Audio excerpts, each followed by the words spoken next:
Ginong tein daya Tuhan tinublay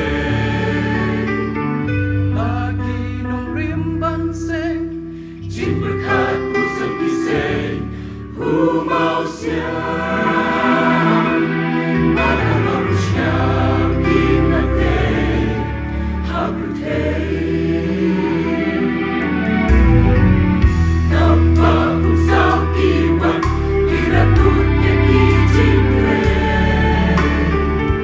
Kain harong siang Nasya long eno'y Humau siang Yemas kambatay Humau siang Kambilay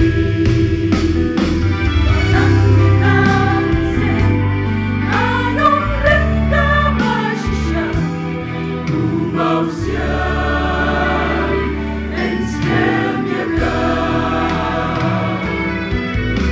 Walang binanseng Anong rinda masyasiyang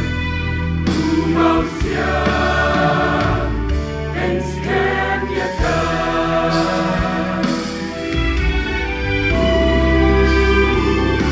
Humau siang Nong rinda masyasiyang Ngayon ujong ijong na Di mo jingkong timbang Managkilan na yakang Humau siang Yemas kamlatay Humau siang Kambilay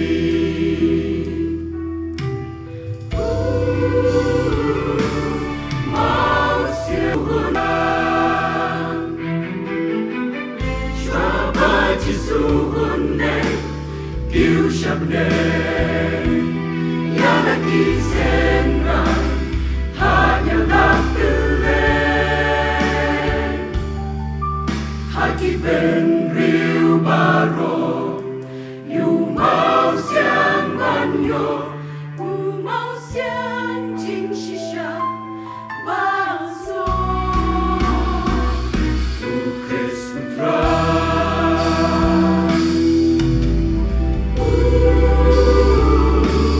Mau siang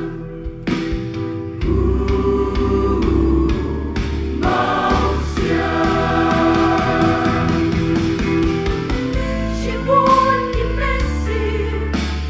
Ang patid yang putra Iwi runin Siya jingjot pun Jingkat kanong lagi banyatule Yumau siang jing shisha bat induk shen Mau siang jing penem putrai Jisu Inma jing perku